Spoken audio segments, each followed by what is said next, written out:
Hola, mi nombre es Micaela y en esta presentación les voy a estar contando una aplicación del análisis de clases latentes a la construcción de la satisfacción estudiantil en la Facultad de Ciencias Económicas y Administración UDELAR de Uruguay.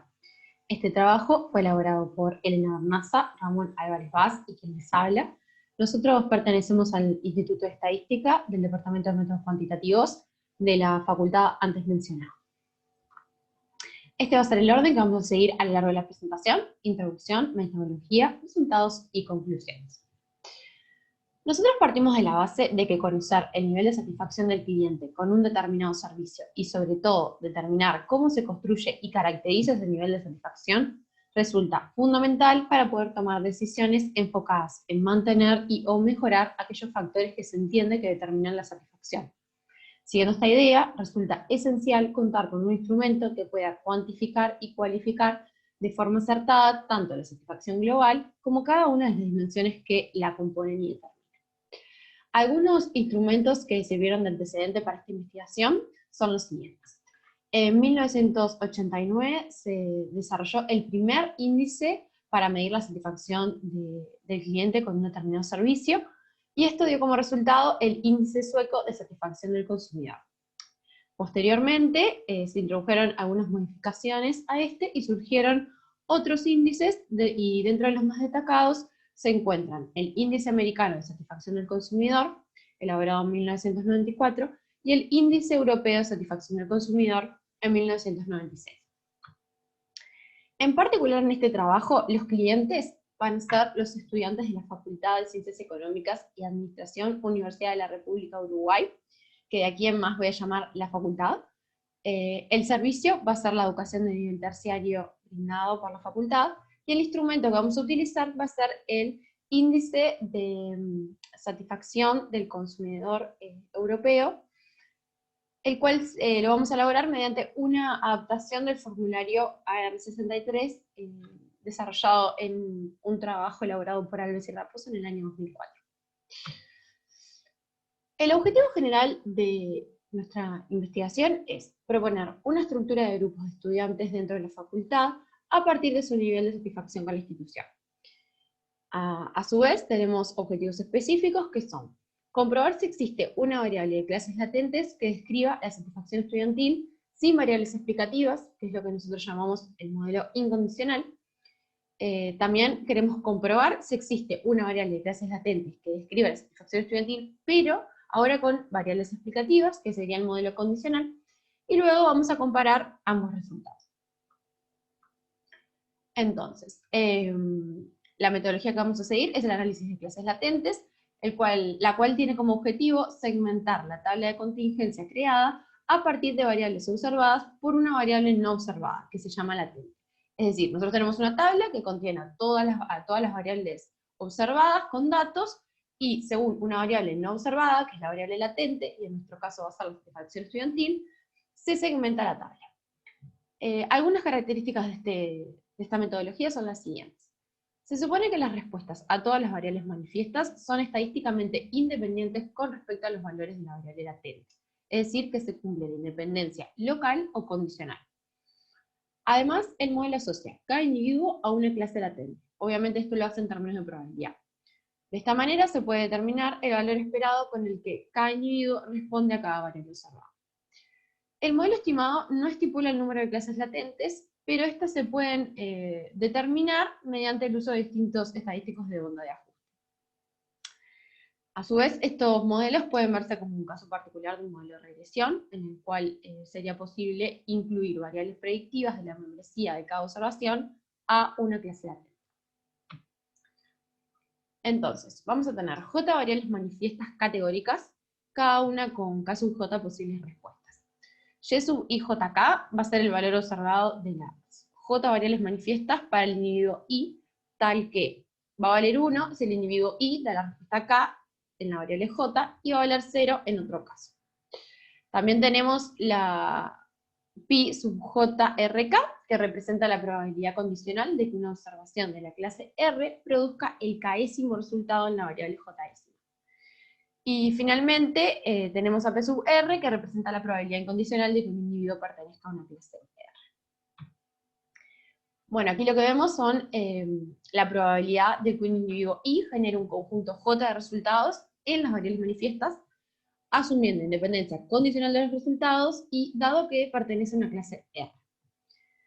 Aquí lo que se muestra es la función de densidad, y finalmente aquí abajo lo que vemos es, dadas las probabilidades a priori y a posteriori, vemos cómo queda la probabilidad de que cada individuo pertenezca a una clase latente, usando la regla de Bayes. Entonces, con el análisis de clases latentes, lo que vamos a tener es un método de estimación que utiliza para estimar la máxima verosimilitud a través del algoritmo de maximización EM, en el cual en la fase de esperanza se calcula la probabilidad de membresía a la clase latente, y en la fase de maximización los parámetros estimados se actualizan maximizando el logaritmo de la verosimilitud dada la probabilidad posterior. Bueno, como les dije anteriormente, esta metodología no estipula la cantidad de clases latentes, pero esta se puede determinar a partir de la teoría, por experiencias previas del investigador, aunque en la mayoría de los casos va a ser necesario tener en cuenta algún criterio de parsimonia, como el mínimo Vic, o algunos estadísticos de prueba, que nosotros en nuestro caso utilizamos el Chi cuadrado, el G y la entropía. En cuanto a los datos, como les comenté antes, nosotros vamos a utilizar el cuestionario AR63, elaborado por Álvarez y Raposo en la investigación que hicieron en 2004, y este se estructura en 8 dimensiones: expectativas, imagen, calidad de los servicios académicos, calidad de los servicios funcionales, necesidades y deseos, valor percibido, satisfacción y futuro. En este trabajo no van a ser consideradas las últimas 2 dimensiones, ya que estas son consecuencia de la satisfacción y no causa de la misma, ¿sí? El cuestionario se aplicó sobre una muestra probabilística de 2.997 estudiantes y 59 unidades curriculares de la facultad en el año 2017. El diseño muestral fue estratificado en 2 etapas. Se formaron 7 estratos de unidades curriculares, a cada estrato se designó un tamaño de muestra proporcional a la matrícula de estudiantes que recibe, y luego se aplicó muestreo sistemático. Entonces, el insumo que toma esta metodología son las respuestas en las 6 dimensiones del cuestionario, las cuales se categorizan en 4 respuestas posibles, que son 1 bajo, 2 medio bajo, 3 medio alto y 4 alto. Y esto va a dar como resultado una variable de clases latentes que, como les adelanté antes, es la satisfacción estudiantil. Finalmente, una vez eliminados los datos faltantes y los estudiantes repetidos, vamos a trabajar con una muestra de 1.809 estudiantes. Bueno, comenzando con los resultados, aquí lo que les mostramos es los patrones de respuesta que más se repiten en la muestra. Lo que vemos es que las respuestas todas en la categoría 4, que recordemos, la categoría 4 es la alta, es la que se repite más, y luego en el otro extremo, las respuestas en la categoría 1, que es alto. Y bueno, después se dan distintas variaciones. Bueno, nosotros lo que hicimos fue estimar 4 modelos, cambiando la cantidad de clases latentes, las fuimos aumentando de a 1, y lo que vimos es que al aumentar la cantidad de clases, disminuían todos los estadísticos de onda de ajuste, el Vic también. Y bueno, y finalmente decidimos quedarnos con trabajar con 4 clases latentes, ya que al pasar así a trabajar con 5, si bien había una disminución de los estadísticos de onda de ajuste, esta no era como tan grande como sucedía en los casos anteriores, entonces finalmente decidimos parar en 4. Aquí abajo lo que vemos son las probabilidades en cada una de las clases, que no varían mucho entre ellas, todas están entre más o menos 0,2 y 0,3. Acá lo que podemos ver son las probabilidades condicionales en las 6 variables manifiestas, que recordemos cada una representa una dimensión del cuestionario. Y lo que vemos es que un individuo que pertenece al grupo 1, es decir, R igual 1, tiene una mayor probabilidad de que sus respuestas pertenezcan a la categoría 3, que la 3, como vimos anteriormente, es medio alto. Y esto se cumple en todas las variables manifiestas. Los individuos del grupo 1 tienen una mayor probabilidad de contestar de que sus respuestas estén en la categoría 3. Si observamos el grupo 2, sucede lo mismo, solo que sus respuestas tienen una mayor probabilidad de pertenecer a la categoría 1, ¿sí? Lo mismo pasa con el grupo 3, que están siempre en la categoría 4, y el grupo 4, que están en la categoría 2. Entonces aquí más o menos podemos ir imaginándonos cómo van a quedar los grupos en cuanto al nivel de satisfacción. Y justamente aquí se resume eso. El grupo 1 son los estudiantes con satisfacción estudiantil media alta, el grupo 2 con satisfacción estudiantil nivel bajo, el grupo 3 estudiantes con satisfacción alta, y finalmente el grupo 4 con satisfacción medio baja. ¿Sí? Aquí lo que vemos son nuevamente los patrones de frecuencia más observados en la muestra, pero junto con las probabilidades a posteriori. Y lo que vemos es que justamente los estudiantes que tienen un patrón de respuesta en todas las dimensiones en la categoría 4, tienen una probabilidad 1 de encontrarse en el grupo 3. ¿Sí? Y en el otro extremo, los que responden con un patrón de respuesta donde todas las respuestas son en la categoría 1, tienen probabilidad 1 de encontrarse en el grupo 2. Y finalmente la asignación es en el 2, el anterior en el 3. Aquí abajo lo que podemos ver son las probabilidades, pero esta vez a posteriori en cada una de las clases, que tampoco varían mucho entre ellas, ni difieren mucho de las probabilidades a priori. También varían entre 0,2 y 0,3 aproximadamente. Bueno, acá lo que se muestra es la salida del modelo, pero con variables explicativas. En nuestro caso, nosotros probamos con varias variables, no todas eran significativas, por lo que finalmente decidimos trabajar con estas 4. Edad categorizada, la variable contador, que refleja si hace o no la carrera de contador, si trabaja o no, y si abandonó alguna vez la carrera en la facultad o no. ¿Sí? Se toma como referencia el grupo 1 y se presentan los resultados.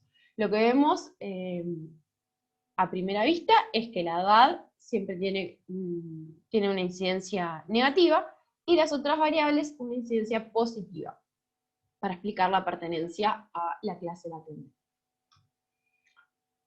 Bueno, y aquí lo que hicimos fue cruzar los datos entre los resultados del modelo sin covariables y con covariables para ver si había una especie de relación, es decir, que todos los estudiantes que estaban en una clase, en el otro modelo, también estaban agrupados juntos. Y efectivamente fue lo que sucedió, porque si vemos el grupo 1, que recordemos es una satisfacción medio alta, prácticamente todos los estudiantes quedan asignados en el grupo 2 del modelo con covariables, que también es el que tiene un nivel de satisfacción medio alto. Hay nada más que 9 observaciones que quedan en un grupo diferente. Lo mismo sucede con los otros grupos. Por ejemplo, el grupo 2, que era satisfacción baja, en este caso todos los estudiantes van a parar al grupo 4 del modelo con covariables, que también es la satisfacción baja. ¿Sí? Una cosa a destacar es que justo en el modelo con covariables, los grupos quedaron ordenados. El grupo 1 es de satisfacción alta, el grupo 2 medio alta, el grupo 3 medio baja y el 4 bajo. Esto hay que tenerlo en cuenta porque ahora les voy a hacer unos comentarios y bueno, nada, está bueno recordar eso, de que a medida que pasamos a la siguiente clase, disminuye el nivel de satisfacción en el modelo con covariables. Bueno, entonces acá lo que vemos es la caracterización de los estudiantes. Algunas de estas variables fueron consideradas como variables explicativas del modelo con covariables. El resto no, porque como les dije anteriormente, no resultaron significativas. Y lo que podemos decir es que la variable sexo y plan de estudio, según estas variables no hay diferencias significativas entre las clases. En todas predomina un porcentaje de mujeres cercano al 55% y una cantidad de estudiantes pertenecientes al plan 2012 que representa casi el 70%. Las variables edad, abandono y trabaja tienen un comportamiento similar, ya que a medida que se pasa a la siguiente clase, que como les dije implica un menor grado de satisfacción en la facultad, hay una mayor cantidad de estudiantes que se encuentran trabajando, ¿sí? Cuando estudiamos la variable abandono, lo mismo. A medida que se pasa a la siguiente clase, o se analiza la siguiente clase, aumenta el porcentaje de estudiantes que abandonaron al menos una vez la carrera en la facultad. Y si se analiza la variable edad, se puede afirmar que a medida que se avanza a la clase siguiente, hay una menor cantidad de estudiantes mayores a 27 años. Entonces, ¿qué podemos decir de todo esto? Que el hecho de trabajar y o haber abandonado al menos una vez la facultad se asocia con menores niveles de satisfacción, mientras que una mayor edad con mayor satisfacción.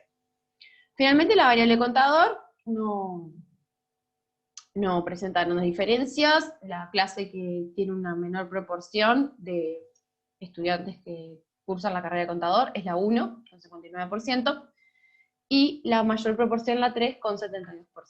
¿Sí? Y bueno, las conclusiones que sacamos es que a partir de los resultados podemos concluir que las 6 variables manifiestas que representan cada una una dimensión del cuestionario logran formar una variable latente de 4 clases que explica el nivel de satisfacción en la facultad. Y como les dije anteriormente, el grupo 1 era el de satisfacción medio-alta, el grupo 2 baja, el grupo 3 alta y el grupo 4 medio-baja. Y lo que vimos es que en el modelo condicional también las 6 variables manifiestas logran formar una variable latente de 4 clases. A su vez, las clases detectadas se explican por la edad, el abandono, el trabajo y la carrera que cursa.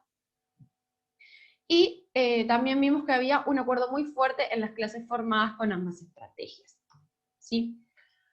Y bueno, y en cuanto a algunas limitaciones que tiene nuestra investigación y propuestas a futuro, lo que planteamos es que en las dos estrategias los métodos de estimación convergen y forman clases, pero los estadísticos de prueba no logran funcionar como criterio de parada. ¿Se acuerdan que siempre al aumentar la cantidad de clases, estos disminuían y decidimos pararnos en 4, ya que al pasar a 5 clases no habían cambios tan significativos en los estadísticos de prueba?